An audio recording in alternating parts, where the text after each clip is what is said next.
तो फिर पूरे विश्व में कोई टेंशन युक्त होना ही नहीं चाहिए, क्योंकि सब मौज में लगे। जीवों की हत्या करके उनका मांस खाना, मदिरा पीना, व्यभिचार करना, नए नए व्यभिचार करना, तो सबको मस्त होना चाहिए। अगर हमको ये दिखाई दे कि तुम्हारी बात सत्य है तो हम सुने, सब टेंशन में है। कोई भी प्रभु को साक्षी करके बोले कि भजन के बिना किसी का हृदय शांत हो गया है, तो मुझे एक भी व्यक्ति विश्व में नहीं, महापुरुषों ने देखा है अपनी दिव्य दृष्टि से। स्वयं भगवान कह रहे हैं, भोगों को भोगने वाला अशांत होता है, वह अशांतस्य कुतः सुखम। जो अशांत है, जो आशाओं की भोगों की फांसी में बंधा हुआ, वो का सुखी हो सकता है। दुष्संग से किसी का भी नाश हो सकता है, कोई भी हो, कोई भी हो। ये कभी न सोचे कि दुष्संग से हमारा पतन क्या हो सकता है, किसी का भी, कभी भी। सोचो, जो भगवान के दर्शन कर रही हैं और भगवान जिनके झुककर चरण छूते हैं, और जो भगवान को ऐसे हृदय से लगा लेती है और माथा चूमती है, माता कैकेयी, उनको यद्यपि वो तो लीला परिकर है, दुष्संग का वहां आरोप नहीं कर सकते, क्योंकि प्रभु की लीला का संपादन करने के लिए वो पूरा परिकर है। चाहे वो मंथरा जी हो, चाहे कैकेयी, ये सब बंदनी है। सोचो, एक बार प्रभु को जिन्होंने देख लिया, उसको हम दुष्संग कैसे कह सकते हैं। और उन्हीं प्रभु को मंथरा जी भी तो देख रही है, पर वो लीला पात्र हैं। पर वहां दर्शन कराया जाता है कि दुष्संग कितना प्रबल है। सुना आपने महाराज दशरथ क्या कर रहे हैं? कल सुबह कौशल्या पुत्र राम को राज्याभिषेक, चक्रवर्ती सम्राट का युवराज पद कैकेयी जी ने कहा। ये सुनकर के तो ऐसा लगता है कि आज तो जो मांगे मैं दे दूं तेरे को, मेरा राम राजा बनेगा, इससे बढ़कर और क्या बात हो सकती। अभी समझी नहीं आप? अगर भरत राजा बनते और ये बात तुम कहती तो समझ में आती मेरी। मंथरा ने, जब राम राजा बनेंगे तो दासी से ज्यादा तुम्हारी योग्यता नहीं रहेगी, क्योंकि कौशल्या उनकी मां है, वो महारानी के पद पर विराजमान हो। वो आपको पता है महाराज राम को कितना प्यार करते हैं, उन्हीं के संबंध से कौशल्या जी वैसे ही प्रधान हैं। मुझे तो लगता है कि भरत को जेल में रखा जाएगा और आपको दासी बना के रखा जाएगा। उनका घर फोरी, अगर जबान से एक भी शब्द निकला तो तेरी जबान काट देंगी। मोरे राम भरत दो आंखी, जैसे दाई और बाई आंख को भेद करके नहीं वर्णन किया जा सकता, ऐसे तुझे पता है राम और भरत मेरी दोनों आंखें। घर फोड़ी, तेरी जबान काट लेंगे अगर बोली। चुप हो गए। फिर बोली, को नृप होए हमें कहानी, चेरी छोड़ी न होई बरानी। कोई भी राजा हो, मुझे क्या, वो तो मैं तुम्हारे हित की बात कहती हूं, मुझे तो दासी ही रहना है। पर ये तुम नहीं जान पा रही हो, तुम बहुत भोली हो। उधर में जाके सब पता लगा के आए हूं क्या षड्यंत्र रचा जा रहा है। ठीक है, तुम जबान काट लोगे, लेकिन मैं बोलने से नहीं रुकूंगी। जो हो रहा है मैं तुम्हें बताऊंगी। देखा इतना प्यार, तो क्या बस बात मेरी मान लो। अगर टल गई ये बात तो फिर जीवन भर पछताओगे। सुबह राज्याभिषेक का समय है, कोप भवन में जाओ। महाराज ने वरदान देने की बात आपको कही थी, आप वरदान मांग लेना। मान लो मेरी बात। चढ़ने लगी बात और उठकर चली गई कोप भवन में। जब महाराज को पता चला, महाराज आए, तुम्हें कोप भवन में आने की क्या आवश्यकता थी? तुम तो केवल सूचना दे देती, क्या मांग है तुम्हारी? ऐसे बलवान थे महाराज दशरथ कि देवराज इंद्र सहायता के लिए बुलाते थे जब असुरों से संग्राम होता, और भगवान के पिता बनने का सौभाग्य मिला। सब बल ऐश्वर्य संपन्न महात्मा थे महाराज दशरथ जी। और उनका केवल आप मीठी मीठी बातें करते रहते हैं, अपने वचनों पर तो दृढ़ नहीं रहते। कैसी बात करो, रघुवंशी और अपने वचन पर दृढ़ ना होना। रघुवंशियों की आन बान शान है कि प्राण त्याग देते पर वचन नहीं त्यागते। क्या है उनका? आपने कहा था 2 वरदान, तो हंस दिए। उनका 2 क्या, 2 की जगह 4 मांग लो, क्या चाहिए तुम्हें? उनका सुना है सुबह राम का राज्याभिषेक होगा। हां, महामंगल, भगवान शिव की कृपा से ये अद्भुत सुख प्राप्त होने जा रहा है अयोध्यावासियों को, राम राजा बनेंगे। उनका हां, तो यही तो बात मैं कह रही हूं। राम का 14 वर्ष का वनवास और भरत का राज सिंहासन पर, और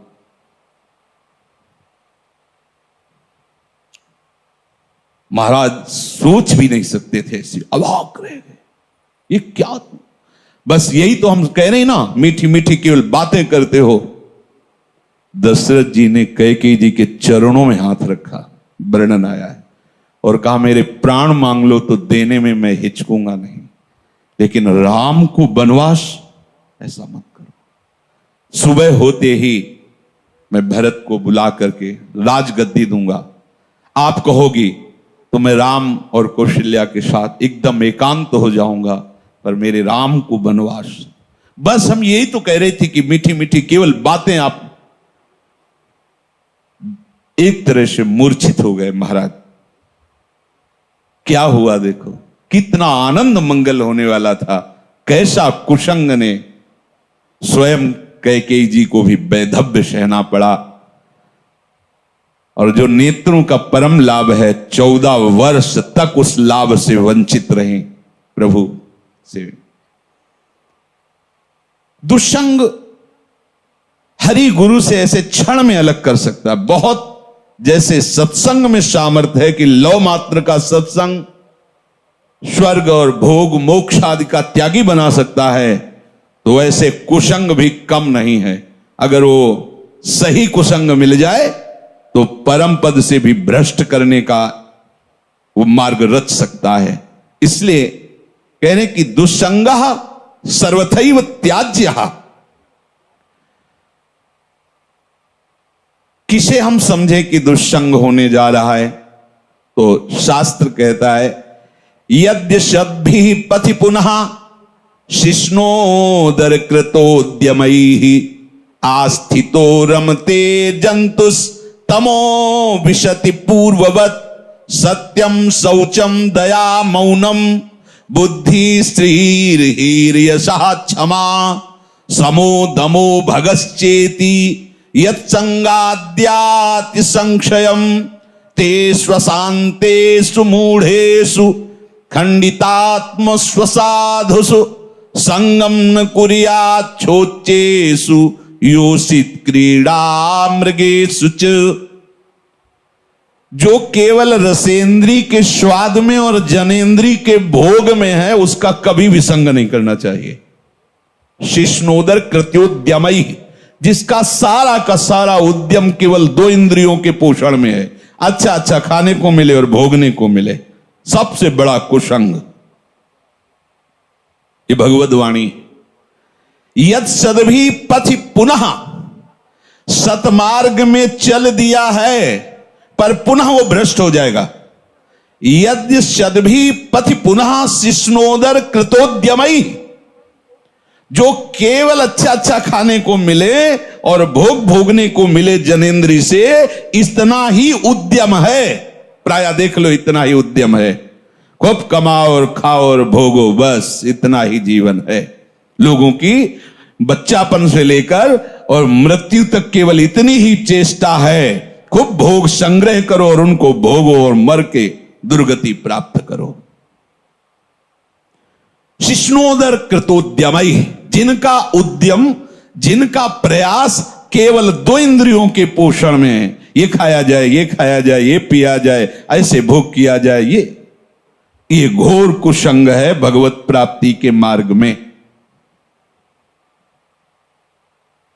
जो भगवत मार्ग में आगे बढ़ना चाहता है, संगम त्यजेत मिथुन व्रतिनाम मुमुक्षुः सर्वात्मनान विसृजेत बहिरिंद्रियाणि एकश्चरण रहश्चित्तमनंत से युंजीत तदवृत्ति सुसाधुश्चेत प्रसंग।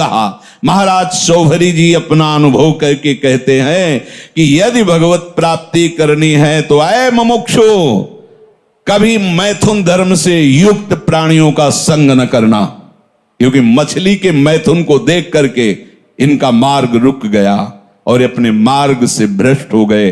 50 ब्याह मानधाता की राजकुमारियों से किया। तब लिख संगम त्यजेत मिथुन व्रतिनाम मुमुक्षु, जिसका ये व्रत बन गया है कि मैं जीवन मुक्त होकर भगवान के चरणों की आराधना करूंगा, उसको कभी मैथुन धर्म से युक्त प्राणियों का संग नहीं करना चाहिए। स्पष्ट आदेश है, संगम त्यजेत मिथुन व्रतिनाम मुमुक्षु सर्वात्मनान विसजेत बहिरिंद्रियाणी, अपनी इंद्रियों को बहिर्मुख मत होने दो, अंदर ही अंदर भगवत चिंतन परायण रहो। शिष्णोदर कृत्योद्यम ही जो हैं उनसे दूर रहो, जिनका उद्यम केवल रसेंद्रिय और जनेन्द्रिय के पुष्ट करने में है, ऐसे कुसंग का त्याग करो। जो नीच पुरुषों का संग कर लेता है, बड़ा रंग चढ़ता है, अजामिल सात्विक भाव वाला है, उत्तम कुल से है और अपने धर्म का आचरण करने वाला है, और आज भी वो यज्ञ के लिए ही समिधा लेने जा रहा है, लेकिन वहां वन में एक वैश्या के साथ एक धनी शूद्र बड़ी ही मलिनता पूर्वक आचरण करता दिखाई दिया। बस उस हाव भाव और उस चेष्टा को देख करके ये धर्म का त्याग करके और उसी वैश्या में ऐसे आसक्त हुए, केवल भगवान नारायण नाम के प्रभाव से बच गए, नहीं तो ऐसी दुर्गति होती। यम के दूत तो आए ही थे लेने, पुत्र के बहाने से नारायण निकल गया, बात बन गई। एक दृश्य ने अजामिल को धर्म से युक्त निष्ठा वाले को परास्त करके घोर निंदनीय विषयों में फंसा दिया। एक दृश्य ने मछली की मैथुन क्रीड़ा ने महाराज शौभरी को फंसा दिया। ऐसा न समझे कि आप के ऊपर कुसंग का प्रभाव नहीं पड़ेगा। हम देखते हैं एक चेष्टा ने वेश मंत्र मर्यादा सबका त्याग करवा दिया। कुसंग बहुत जोरदार है। अगर सत्संग जोरदार है तो कुसंग भी जोरदार है। अगर देवताओं में दैवी शक्ति है तो आसुरों में राक्षसी शक्ति है। खदेड़ देते, कभी कभी स्वर्ग से खदेड़ देते देवताओं को, भगवान आकर रक्षा करते हैं। ऐसे ही खदेड़ देता है दुस्संग कभी कभी सत्संगियों को, दौड़ा देता, भगा देता है। बहुत बड़ा बल है। ये दुष्ट जन ऐसी प्रेरणा देते हैं। इनके संग से ध्यान दीजिए, सत्यम शौचम दया मौनम बुद्धि श्री धीर यशा क्षमा समो दमो भगश्चेति यत् संगाद्याति संक्षयम। जहां इन दुष्ट पुरुषों का संग मिला, सत्य गया, सत्य मार्ग छूट जाएगा। ऐसा है बहुत। जैसे सत्संग की महिमा है, ऐसे दुस्संग की महिमा है। महाप्रभु चैतन्य देव भगवान के साक्षात स्वरूप हैं, प्रेमावतार हैं, और कृष्णदास नाम का सेवक, महाप्रभु ने उसको ही संग चलने के लिए कृपा करके अनुमति दी थी तीर्थ यात्रा में। और जब कुसंगियों का संग मिला तो इसने महाप्रभु को छोड़ दिया। महाप्रभु ने अपने तेज बल से उसकी रक्षा की, भगवत तेज बल से, नहीं तो वो उनके पक्ष में हो गया था और वो महाप्रभु के ऊपर भी प्रहार करने तक के लिए उद्यत हो गए थे, और भगवत तेज से रक्षा की उसकी। तब समझ में आता है कि भगवान के पास से भी कुसंग घसीट सकता है। अगर कुसंगियों की बातें सुनी जाए, कुसंगियों की बात का अगर श्रवणेन्द्रिय के द्वारा हृदय में पहुंचने का अवसर मिल जाए तो भगवान के पास से भी दूर कर सकता है। देख लो, महाप्रभु में और प्रभु में कोई अंतर नहीं, प्रभु से बढ़कर महाप्रभु हैं। प्रभु के होते हुए भी उनसे प्रेम नहीं हुआ, पर महाप्रभु के दर्शन मात्र से श्री कृष्ण प्रेम होना, ऐसा आचार्यों ने, महापुरुषों ने गाया है। पावत ही तिनको दरस उपजय भजन आनंद, बिन ही श्रम छुटी जाए सब, जे माया के फंद गौड़ देश सब उद्धरु, प्रगट कृष्ण चैतन्य तैसे ही नित्यानंद हो, रस में भय अनंत।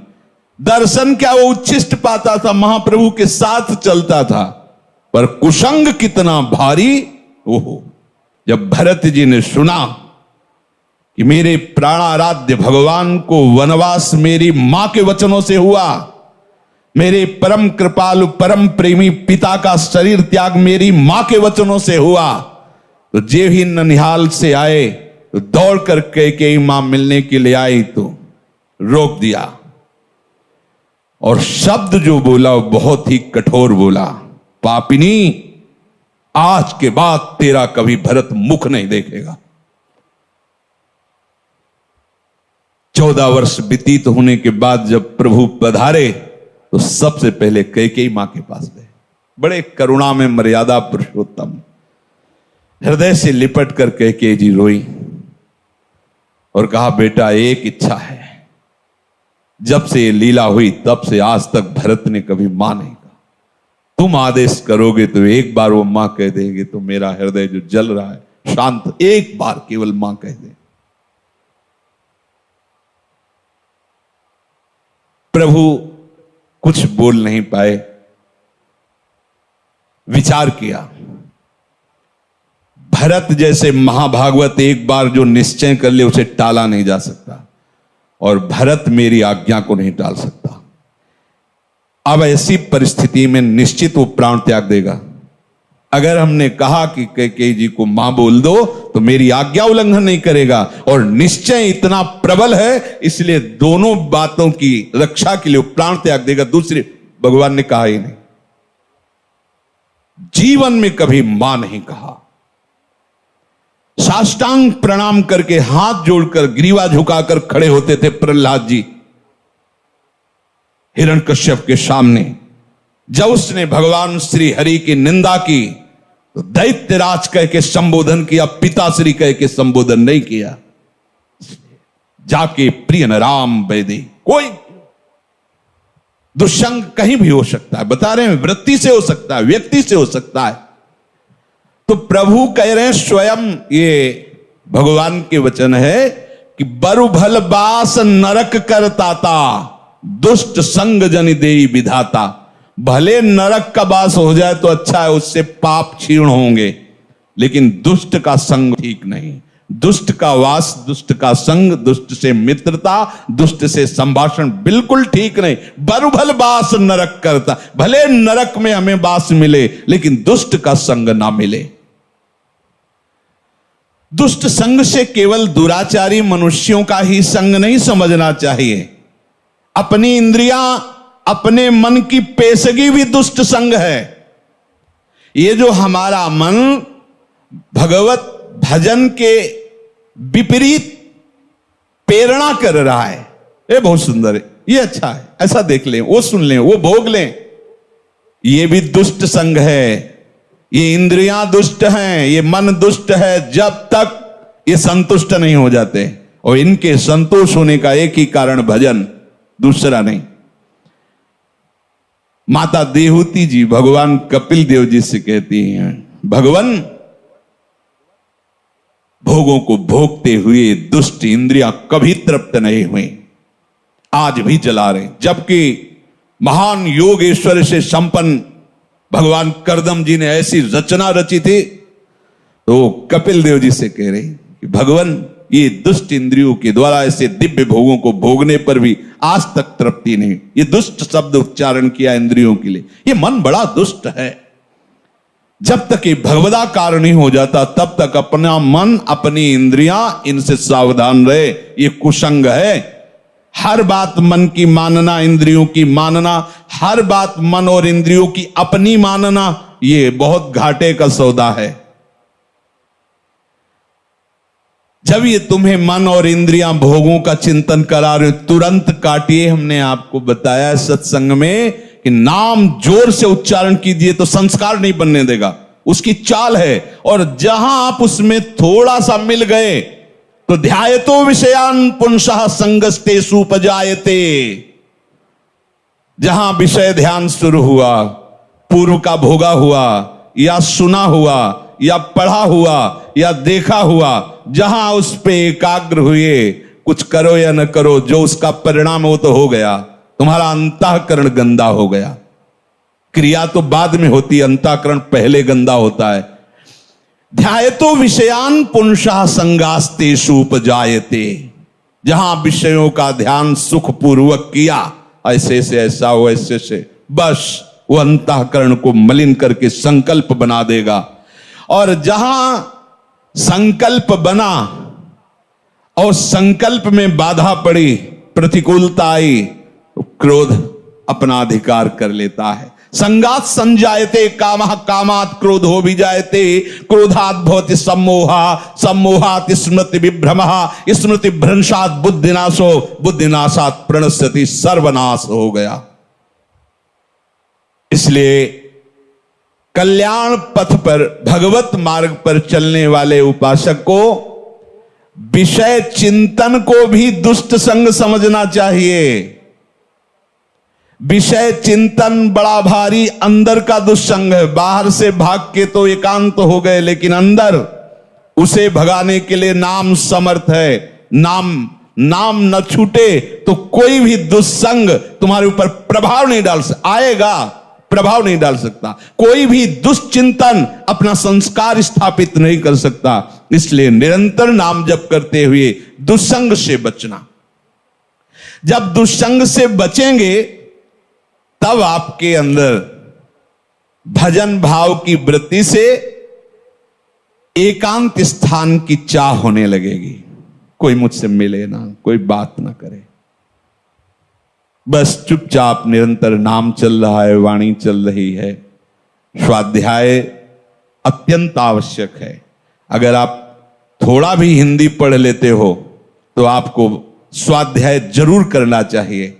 आस्तिकता की आधारशिलाएं, साधक में साधुता, प्रेम दर्शन, श्रीमद् भागवत, श्रीमद् भगवत गीता जी। बिल्कुल संप्रदायवाद की बात मत करो, सीधे जैसा कहें वैसा चलो। इन वाणियों के पढ़ने से तुम्हें समझ में आएगा कि परमार्थ किसे कहते हैं। ये बहुत ऊंची बात है। प्रेम की बातें, प्रेम की ऊंची ऊंची करते हैं, और बस स्थिति कहां है अपने अपने हृदय की देख लो। हमें स्थिति चाहिए, बातें नहीं। बातों से पेट नहीं भरता, बातों से प्रीति नहीं होती, स्थिति चाहिए।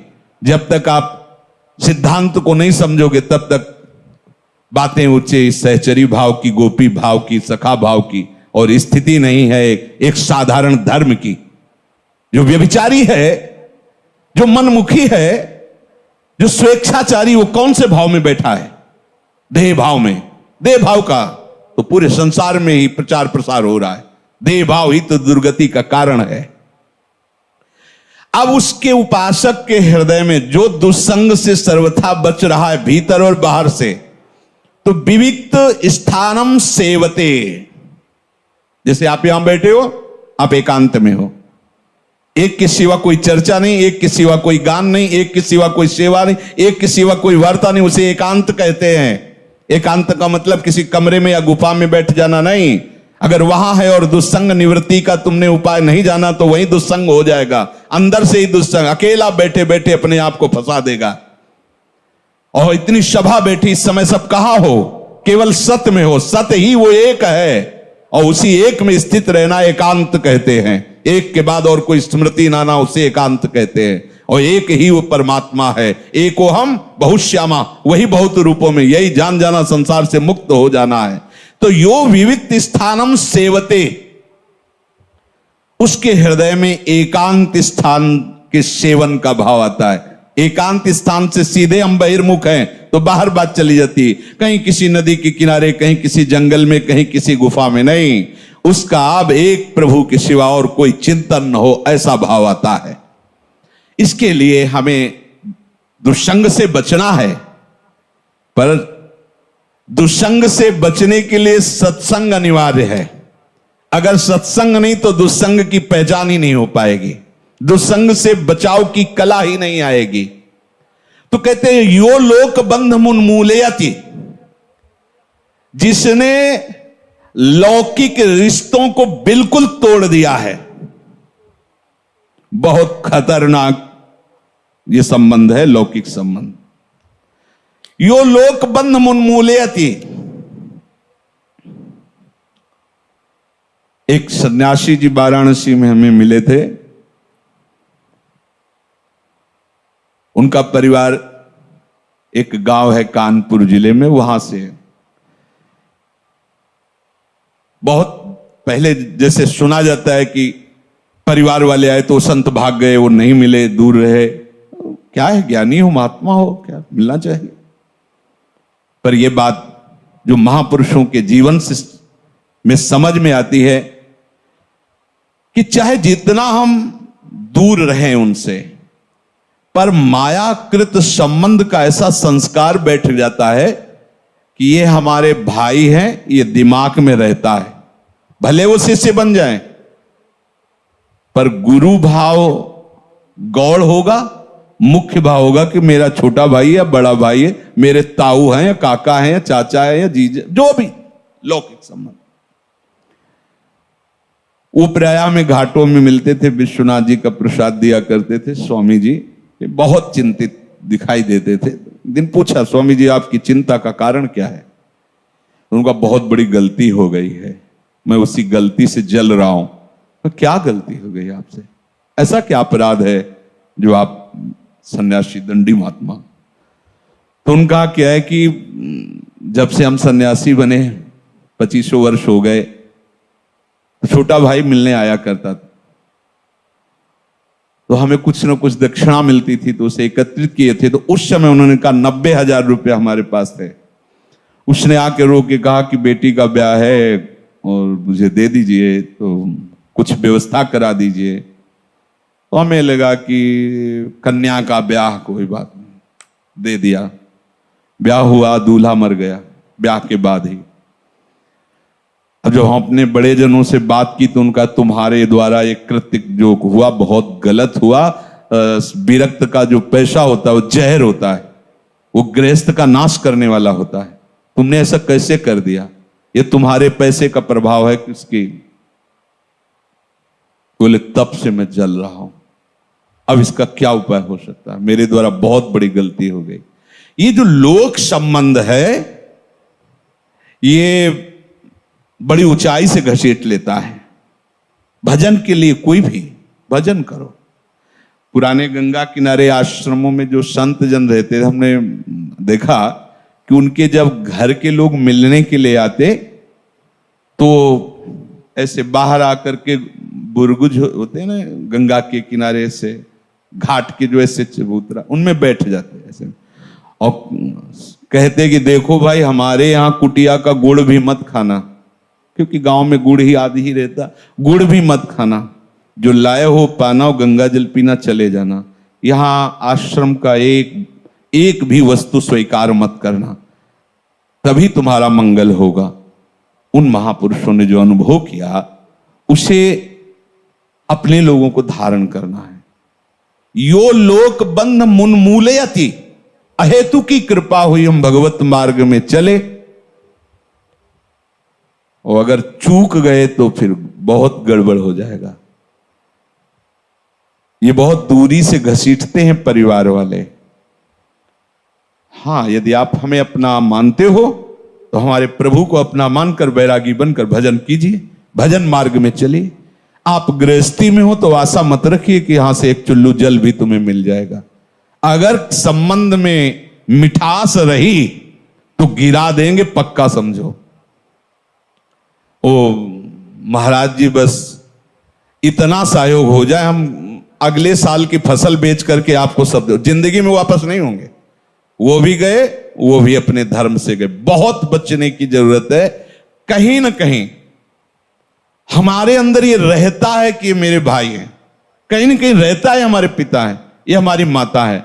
और जब वो अपनी गाथा गाएंगे आके, तो कहीं ना कहीं जो मोह का प्रभाव सत्संग से दबा था वो प्रकट हो जाएगा। और ये सब बराबर क्षमता रखते हैं, काम क्रोध लोभ मोह मद मत्सर, कोई भी घसीट कर तुम्हें वहीं पहुंचा सकता है। इसीलिए यहां आदेश कर रहे हैं, यो लोक बंध उन्मूलियत, जड़ से उखाड़ दो, संबंध ही नहीं। जैसे औरों को देखने से हमें उतना, प्रभु की बड़ी कृपा, वृंदावन धाम आए, राधा नाम जपो वस्तु बनाए। अगर ये कि ये मेरे, और विशेष तो भगवत संबंधी होना चाहिए।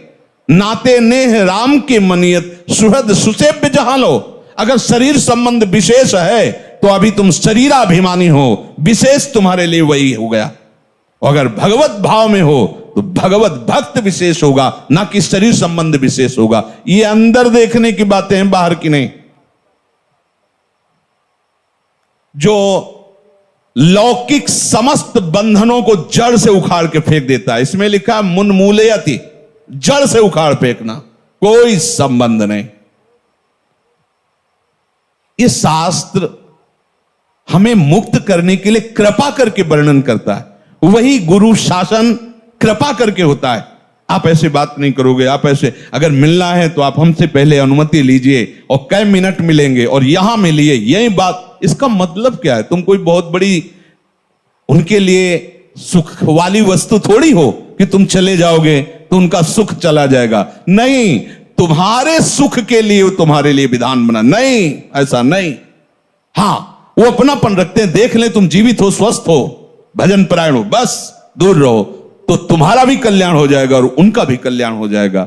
और अगर मोह बनाए रखे तो न तुम्हारा कल्याण होगा न उनका कल्याण होगा। इसे यो लोक बंध उन्मूलयति, जड़ से उखाड़ फेंको इस संबंध को आंतरिक भाव से।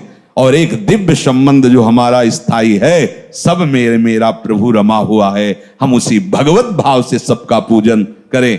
अगर भगवत भाव नहीं है, वो आप जानते हैं, और ये है कि ये मेरा शरीर संबंधी है, तो उदासीनता अत्यंत आवश्यक है। उदासीनता ही उसकी जड़ को नष्ट कर देगी, ना मैत्री ना शत्रुता। उदासीनता, जैसे हम जानते हैं, ऐसे भाव हम जानते हैं पर हम जानते ही नहीं।